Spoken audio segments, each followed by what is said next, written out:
el caso de la inmunidad es más claro incluso porque ustedes habían puesto en el pedido de confianza digamos, la precisión de que se tenía que respetar la esencia y la esencia era 2 puntos y era sumamente explícita. Así es. Y usted, de hecho, en su mensaje de 28 de julio mencionó que la confianza solicitada para las reformas había sido aprobada solo de palabra y denegada en los hechos. Efectivamente. Y no optó por cerrar el Congreso, o por disolverlo, perdón, sino por pedir el adelanto de elecciones y dijo, permítame citarlo, esta solicitud la hago dentro del marco y respeto irrestricto a la Constitución Política del Perú. ¿Dijo eso porque disolver el Congreso en ese momento no estaba dentro del marco? No. ¿Y respeto irrestricto a la Constitución? No. O sea, lo que digo es que habiendo sido denegada la confianza por la inmunidad, en ese tiempo, en esa oportunidad, también podría haberse seguido el camino que hemos seguido ahora, ¿no? Pero optamos por lo que a nuestro juicio era una salida más ordenada y programada, que es el adelanto de elecciones.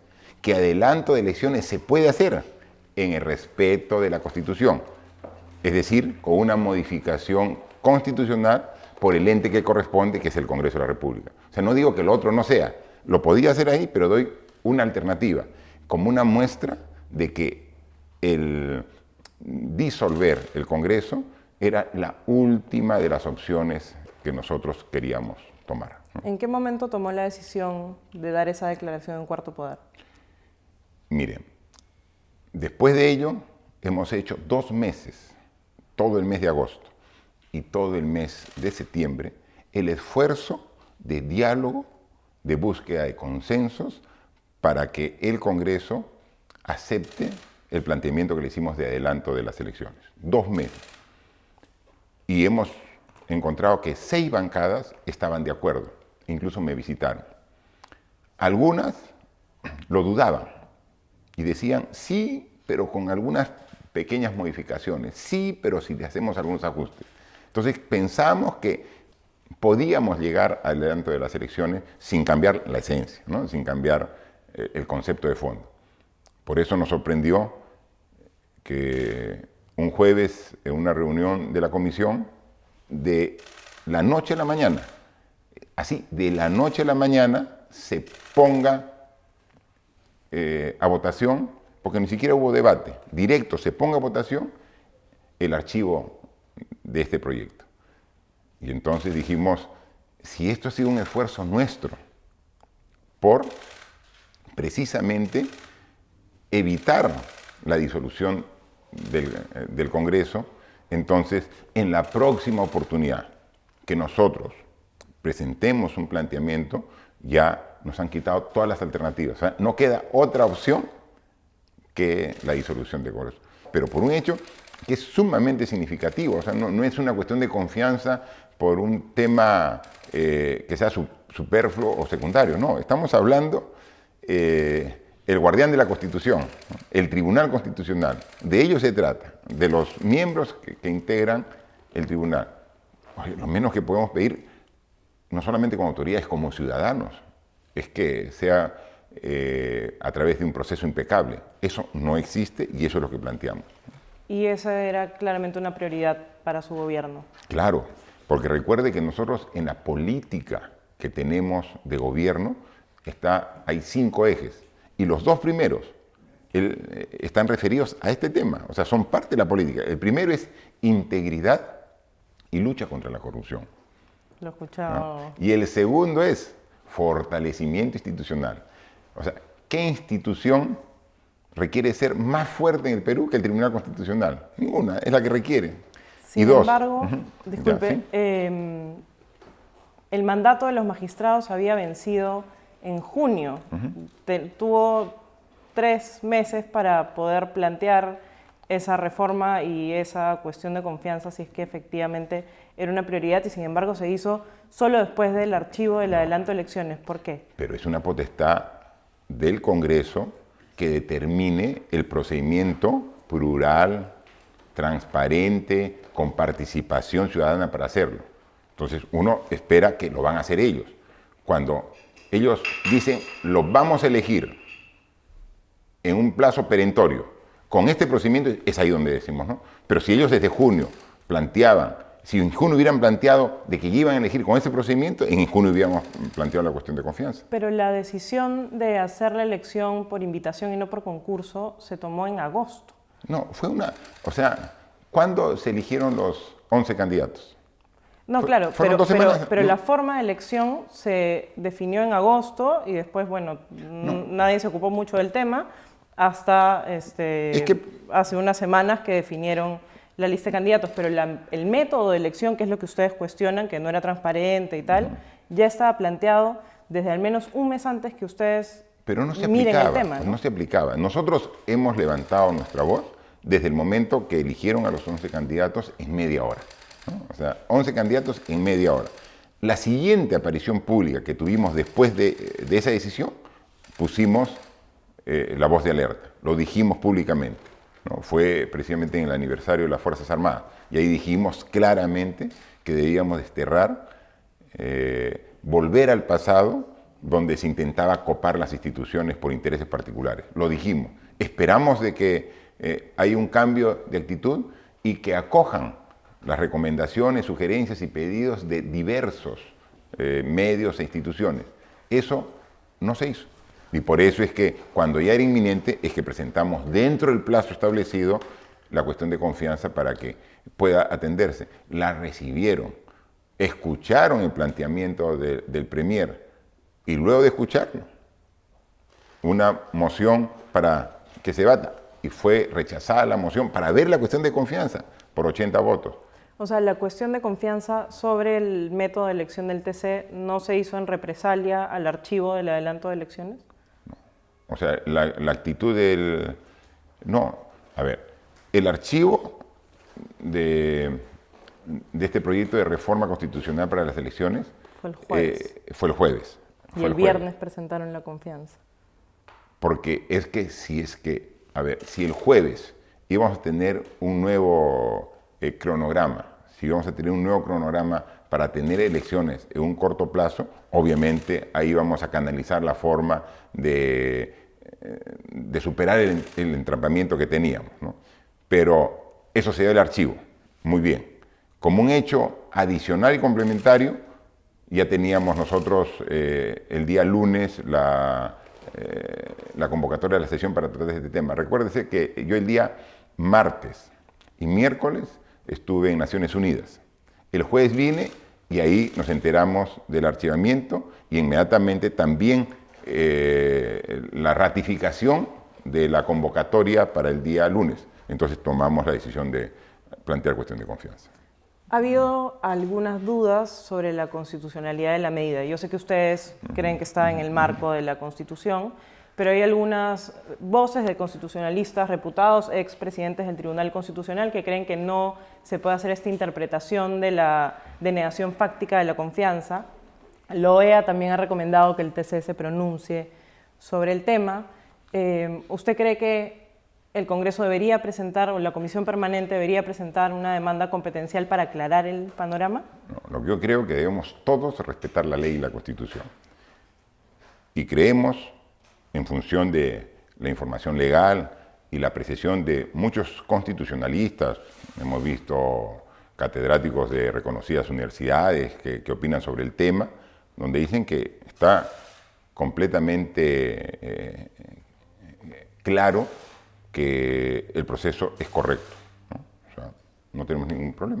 Ahora, también nosotros, como respetuosos que somos de todas las instituciones, respetamos la independencia de poderes, por un lado, y respetamos la competencia de todas las instituciones. Así que, si en algún momento hay una opinión de este o cualquier tema del Tribunal Constitucional, lo acogemos y lo respetamos, ¿no? Lo acogemos y lo respetamos. ¿No le preocupa que, digamos, este ha sido un momento histórico para el país? Como dices, es la primera vez que un presidente usa la prerrogativa constitucional de disolver el Congreso. ¿No le preocupa que haya una sombra de duda cuando miremos, digamos, de acá a 20 años hacia atrás sobre esta medida? No, en absoluto, porque van a ver esta acción correlacionada con las acciones subsecuentes, las siguientes, ¿no? Porque normalmente, cuando te genera estas dudas, cuando uno usa alguna institución o herramienta legal para beneficiarse, para alargar un periodo, para perpetuarse en el cargo, ¿qué es lo que ha ocurrido? Podemos ver el 92 o podemos ver ejemplos en otros países. Aquí hay una clara intención de mi gobierno y mía en mi condición de presidente de respetar escrupulosamente el plazo. Nosotros de ninguna manera vamos a estar un día más del 28 de julio del año 2021. ¿No? O sea, vamos a ver, y por eso cuando he estado precisamente en el extranjero y he tenido oportunidad de conversar con diversos mandatarios de otros países, me dicen que es un caso sui generis el de Perú, que pretende modificar la Constitución no para quedarse más tiempo, sino para quedarse menos tiempo, ¿no? Así que somos muy respetuosos de las normas, de lo que es mejor para el país, pero también somos muy respetuosos de la democracia. Y este tipo de hechos yo estoy seguro que la van a fortalecer. Usted, en esa entrevista del domingo en Cuarto Poder, y el entonces ministro de Justicia, Vicente Ceballos, en una entrevista al diario, mencionaron que el adelanto de elecciones no era un tema olvidado. Ahora sí, ya podemos decir que el adelanto de elecciones al 2020, de elecciones generales, no es una opción. Mire, veamos, en respeto de las leyes y la Constitución, nosotros hemos planteado el adelanto de elecciones, pero desde que le hemos planteado, se le hemos puesto en manos del Congreso, porque la única institución que puede modificar la Constitución es el Congreso de la República. Y para adelantar a las elecciones se necesita una modificación de la Constitución. En consecuencia, por eso es que el planteamiento fue para el Congreso, para que ellos implementen este adelanto de las elecciones. No lo quisieron hacer y archivaron el proyecto. Luego, los actos siguientes fue presentación de confianza, denegatoria y disolución del Congreso. Ahora no hay Congreso. Hasta Congreso que se va a elegir el 26 de enero. Entonces, ahora en la práctica no hay forma de plantear un adelanto de elecciones. Porque ¿quién no puede hacer? ¿Cómo se hace el adelanto de elecciones? Una modificación constitucional. ¿Quién modifica la Constitución? Solo y exclusivamente el Congreso de la República. Y el Congreso de la República recién se va a elegir el 26 de enero. No sé qué tiempo programarán las entidades electorales para el escrutinio, tome mando, y ahí recién podríamos hablar con un nuevo Congreso. Pero ahora no hay forma, ni el Ejecutivo, ni la Comisión Permanente, nadie puede hacer un cambio en la Constitución.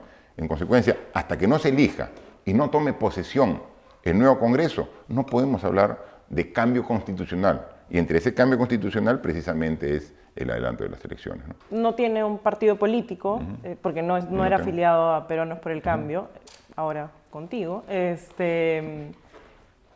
¿Cuál va a ser su rol durante esta campaña electoral? ¿Va a mantenerse al margen? ¿Tiene acercamiento con algún partido? O sea, como gobierno, absoluta neutralidad.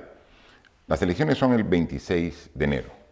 Ya yo he coordinado y le he pedido al nuevo canciller, a Gustavo Meza Cuadra, con quien he viajado hoy día a Pucallpa, le he pedido que inmediatamente él haga las gestiones y solicite que los organismos internacionales más reconocidos acrediten una misión para que puedan verificar la transparencia de este proceso electoral, ¿no? Entonces, estamos ya abocados a este proceso.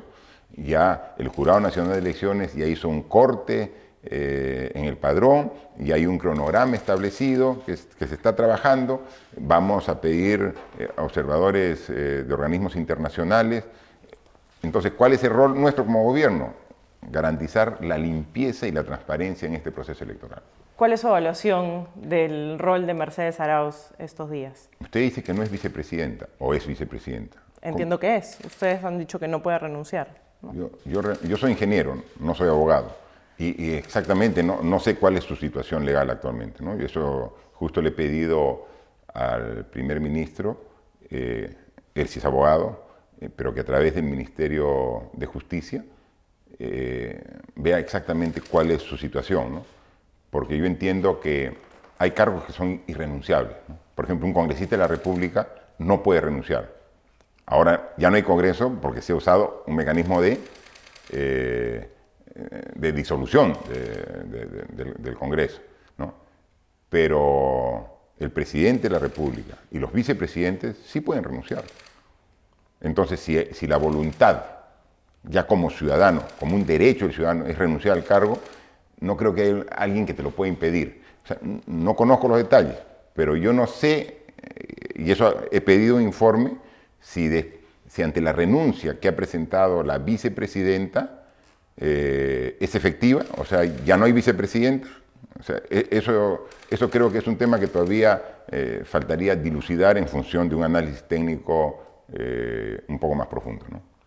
Y más allá del tema netamente jurídico, yo tampoco soy abogada, ¿usted creería que sí debería poder renunciar si es que eso es lo que quiere? Yo creo que sí. O sea, yo creo que a nadie le pueden obligar a ejercer un cargo que no desea, ¿no?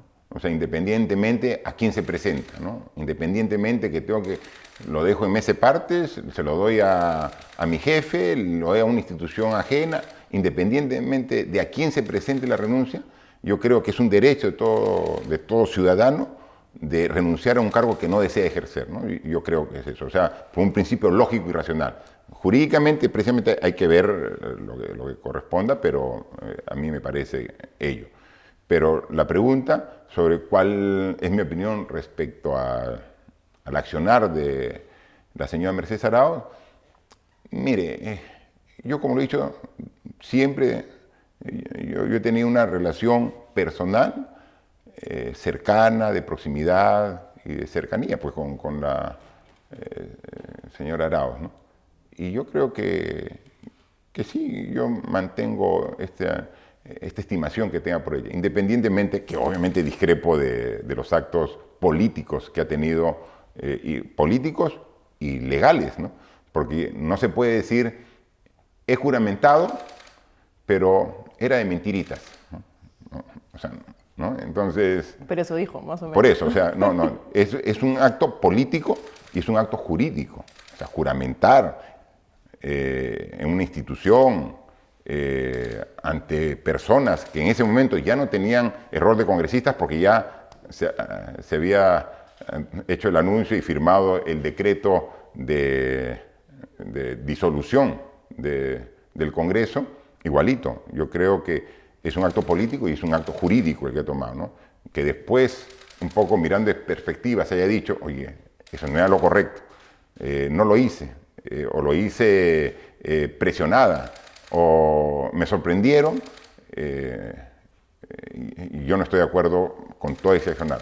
Pero independientemente de eso, como persona, yo mantengo la estimación por la señora Arauz. El primer ministro Vicente Ceballos declaró que en el Consejo de Ministros, varias sesiones del Consejo de Ministros en el que se decidió la cuestión de confianza, hubo algunas voces que levantaron algunas observaciones, entre ellas y sobre todo el entonces primer ministro Salvador del Solar. ¿Cuáles fueron las observaciones de Del Solar a la propuesta? No, mire, como hemos conversado hace un momento, este es un proceso inédito. Normalmente cuando uno va a tomar una acción, revisa antecedentes, cómo se hizo antes, ¿no? O sea, siempre es antecedentes, lo que se llama jurisprudencia, ¿no? Es decir, hoy esto ya se ha hecho antes, a ver cómo se terminó. Aquí no hay nada escrito. O sea, sobre este proceso no hay nada escrito. O sea, estamos escribiendo un libro en blanco. O sea, respetando la Constitución, la ley, pero cuando estás escribiendo, dice, ¿y cómo se hace esto? Se tiene que ver quién se firma, quién firma el documento, quién lo procesa, dónde se presenta. O sea, todos esos detalles entran a un análisis, ¿no? Y entonces se dan diferentes opiniones al respecto, ¿no? Lo mismo respondió Vicente Ceballos las primeras 3 preguntas de Mávila Huertas. Yeah. Entonces le pregunto por eso directamente, ¿cuáles fueron las observaciones puntuales de Del Solar? Por ejemplo, ¿quién firma? Porque la decisión de la disolución del Congreso es una decisión presidencial. O sea, quien toma la decisión soy yo. O sea, yo tomo la decisión, ¿no? Y entonces digo, muy bien, ¿a través de qué? A través de un decreto. ¿Qué dice la norma?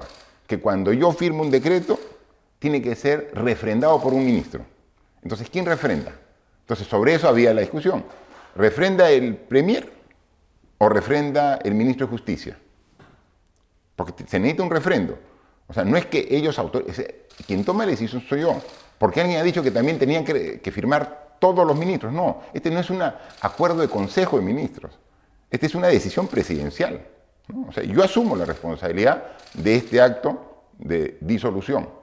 Porque está todo el proceso al que hemos llegado y está plenamente justificado, legal y constitucionalmente. Entonces tomo la decisión. Pero yo no puedo firmar solo un decreto. Alguien tiene que refrendar, un ministro. Y entonces, oye, pero no dice, ¿y quién lo refrenda? El ministro del sector. Oye, pero esta es una disolución, o sea, puede ser cualquier ministro. Entonces, ahí es donde están los análisis. Cualquiera lo puede hacer. Tiene que ser el de justicia. Oye, esto tiene implicancias en todo. O sea, no tiene que ser, no es un tema jurídico, es un tema que altera todo el gobierno en su conjunto, todo el Estado peruano. Entonces, o tiene que ser el Premier, ya, muy bien. Y luego, se tiene que hacer, ¿y cuál? Porque tiene que cambiar el Premier, porque es un nuevo gabinete. Entonces, ¿el refrendo es del antiguo o del nuevo?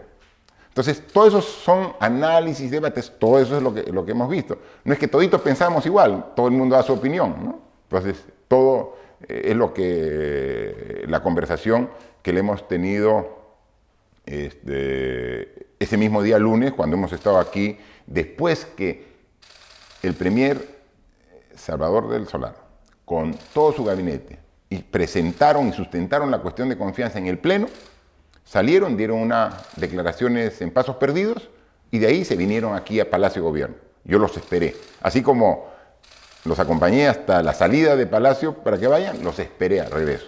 Y de ahí hemos estado en una sesión continua hasta que di el mensaje disolviendo el Congreso. Y entonces ahí hemos estado debatiendo y analizando todo cómo implementar la medida, ¿no? Porque ya estaba la decisión tomada. Es una decisión ya que se tomó cuando... que la tomó usted. Así es. Y se la comunicó al Consejo de Ministros. O sea, la tomamos en conjunto, pero quien decide soy yo, ¿no? O sea, quien dice, porque finalmente, y así está en la Constitución, el presidente de la República, ¿no? Puede disolver y convocar elecciones. Exactamente hemos hecho. Entonces, esa decisión la tomamos estando todos, pero yo soy el que digo, ¿no? O sea, no va a decir un ministro, presidente, disuelva. No, quien tiene que ser es directamente el presidente. Y entonces ya muy bien. Eso se dio en dos hechos que se sucedieron, uno a continuación. Cuando se pide cuestión previa para que antes de elegir al primer magistrado se vea la cuestión de confianza. Y con 80 votos dice no, rechazado. Entonces ahí dijimos, oye, ya rechazaron la cuestión de confianza. Pero veamos que se materialice a través ya de la elección del primer magistrado. Se esperó unos minutos más y se eligió. 80 y tantos votos, se eligió. Entonces ahí era una ratificación de la denegatoria de confianza. ¿Algún ministro cuestionó la constitucionalidad de esta interpretación de la negación fáctica? Ninguno. Ninguno. Ahora, no es que hayamos dicho uno por uno, ¿estás de acuerdo, estás de acuerdo, estás de acuerdo? Simplemente en esta reunión había planteamientos de cómo se le implementa, quién firma, si tiene que... es un decreto, pero tiene que ser supremo. La logística, digamos, es la implementación. Tiene 4 meses para hacer todo lo que había querido hacer antes y que no había podido porque decía que el Congreso no se lo permitía. Porque ahora puede legislar a través de decretos de urgencia con ciertas limitaciones. ¿Qué va a hacer su gobierno en estos 4 meses?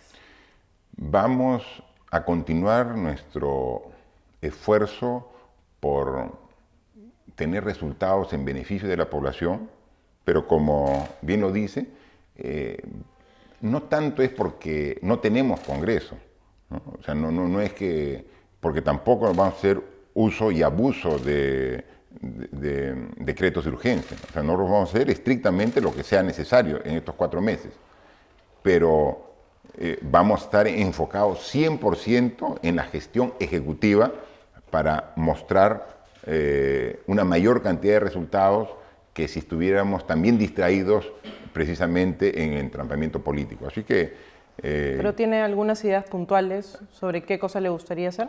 Mire, si bien no hay la obligación de una presentación del primer ministro en el Congreso para dar su plan de trabajo, igual yo le he pedido que prepare y seguramente en unas 2 o 3 semanas va a haber un planteamiento de en qué se va a fortalecer el accionar del Ejecutivo para tener mejores resultados en beneficio de la población. O sea, no hay ningún tema puntual que estaba siendo bloqueado por el Congreso que ahora ya pueden sacar, sino van a elaborar un plan. Es en general el entrampamiento, es en general en todas las acciones, ¿no? Pero yo le aseguro que vamos a hacer un programa de acciones que lo vamos a dar a conocer en todos los campos para que se note el impacto en beneficio de toda la población. La informalidad es uno de los grandes problemas del país. Usted ha vuelto a nombrar a Edmer Trujillo como ministro de Transportes y Comunicaciones. El ministro Trujillo salió de la cartera la última vez después de que se ocurrió un incendio en un terminal en Fiori y se reveló que había dado más de 100 licencias a terminales en el país. Él luego dio declaraciones al diario diciendo que bueno, había muchas cosas que hacer en el ministerio, que básicamente no se podían dar abasto para todo.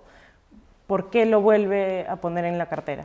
Él en el tiempo que estuvo hizo una planificación y un orden de todos los proyectos de infraestructura que tiene el Ministerio de Transportes, coordinó estrechamente con todos los gobernadores regionales, son los que más han reconocido su regreso a ese cargo, porque articulaba perfectamente, porque el desarrollo de las carreteras, los puertos, los aeropuertos, la red dorsal de fibra óptica, beneficia a todas las regiones. Y hay un trabajo muy coordinado y estrecho entre gobiernos regionales, municipios y el Ministerio de Transporte. Y ahí tenía programas muy intensos de trabajo que se llevaban a cabo. Tiene razón.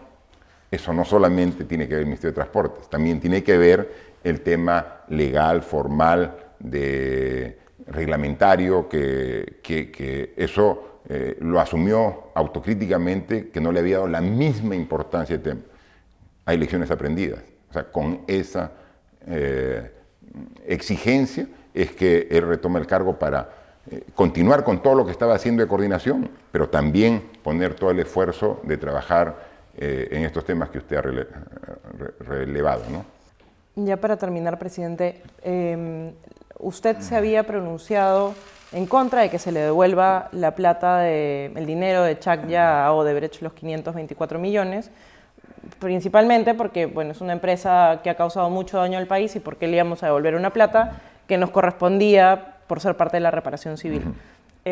La Procuraduría parece haber cambiado de opinión y ahora está alineada con la Fiscalía en que hay que devolverle el dinero de Chacya a Odebrecht. ¿Qué opina de eso?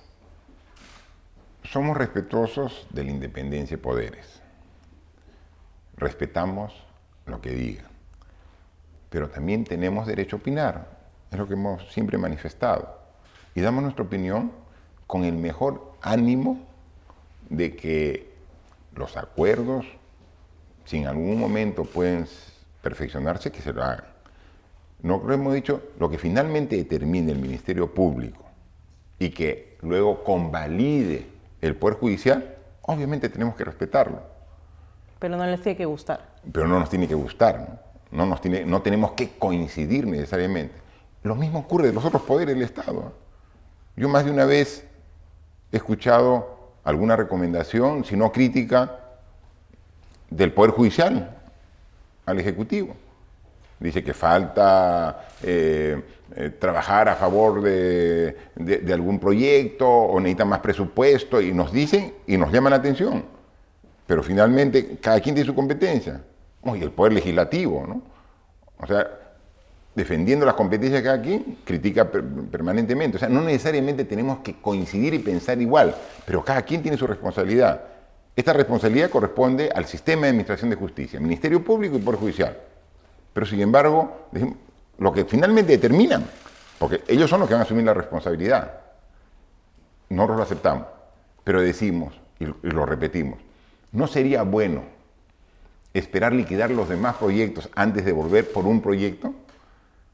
Es que en cada proyecto puede haber saldo deudor o saldo acreedor, en cada proyecto.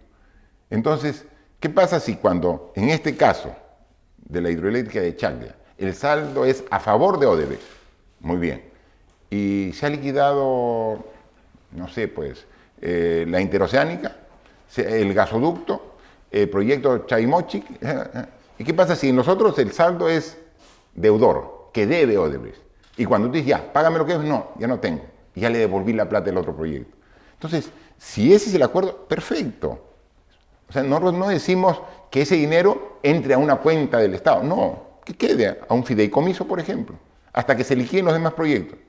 Y si el saldo sigue siendo favorable, se devuelve. Pero, ¿y si el saldo de otros proyectos es desfavorable a Odebrecht? Ya no tenemos de dónde sacar recursos para cobrarnos. Entonces, es en ese sentido, ¿no? O sea, Odebrecht debería esperar a vender todos sus activos y luego vemos cómo están las cuentas. No necesariamente vender, a liquidar los demás proyectos, ¿no? Okay. Porque Chaclla ha terminado y se ha liquidado. Entonces, Chaclla se vendió no sé, a una cantidad, pagando sus deudas, pagando sus impuestos, pagando esto, ha quedado 500 millones. Dice, ¿eso le corresponde? Sí, está bien. En esa liquidación de ese proyecto te corresponde. Entonces queda a nombre de Odebrecht, pero queda guardado hasta que se vean los demás proyectos. Si finalmente el saldo es favorable, perfecto. Pero si tenemos saldo deudor, en ese momento, ¿qué hacemos? Uy, ya le devolvimos, no hay nada que hacer. Odebrecht, devuelve. ¿Crees que sí, toma aquí el saldo deudor?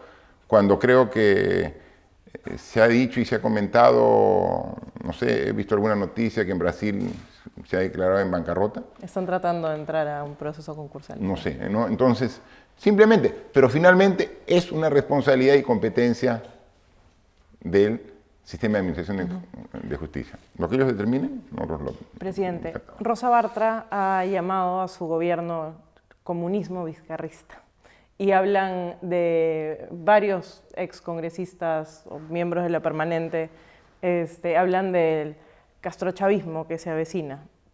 ¿Qué dice a esos comentarios? Mire, después de toda la forma que ha actuado la señora Rosa Bartra, no merece que se le responda nada. Estamos en esta situación, porque ella archivó el proyecto de adelanto de elecciones, ¿no? Imagínense, y luego ha pedido adelanto de elecciones ella. O sea, miren la inconsciencia de algunas personas cuando ejercen cargos de autoridad. Nosotros siempre hemos dicho que en este gobierno, para cada decisión que tomamos, ponemos al Perú primero. Y aquí no. Primero, como ven primero sus intereses, entonces archivo el proyecto de adelanto de elecciones. Ahora, por otras circunstancias, son disueltos. Entonces, ahora sí, adelanto elecciones. Entonces, se dan cuenta que solo se actúa en función de intereses personales. Con ese tipo de actitudes no le respondo nada. La CONFIEP es una de las organizaciones que se ha pronunciado en contra de la disolución del Congreso. ¿Cómo recuperar la confianza del empresariado? Mire, una cosa es tener la confianza del empresariado y otra cosa es tener la confianza de la CONFIEP, ¿no? Nosotros sí tenemos la confianza del empresariado, que sigue creyendo y que sigue invirtiendo en el Perú. Ahora, yo no recuerdo en el año y medio del gobierno algún comunicado de la CONFIEP a favor del gobierno, ¿no? Así que siempre ha sido contrario la CONFIEP al gobierno, pero el empresariado, y no solamente estoy hablando de las grandes empresas, las pymes, sí confían en el gobierno, sí respaldan el gobierno, y a ellas nos estamos refiriendo, y a todas, para darnos las condiciones para que sigan invirtiendo en el Perú. Presidente, ¿usted tiene intenciones de volver a postular a la presidencia en el 2026? 2026, está tan lejos que... Pero lo pensaría. Hablemos de aquí al 21 primero. Y obviamente al 21 no voy a postular. Por eso no le pregunto. ¿Pero le gustaría volver a ser presidente? Mire, pero no tengo que terminar esta gestión. O sea, En otras circunstancias, ahora quiero compartido todo con mi bancada. esfuerzo, mi concentración, mi dedicación, que esté abocado hasta el año 2021, ¿no? Después le prometo otra entrevista y hablamos del futuro. En el 2025. Sí. Listo, presidente. Muchas gracias. No, gracias a usted más bien.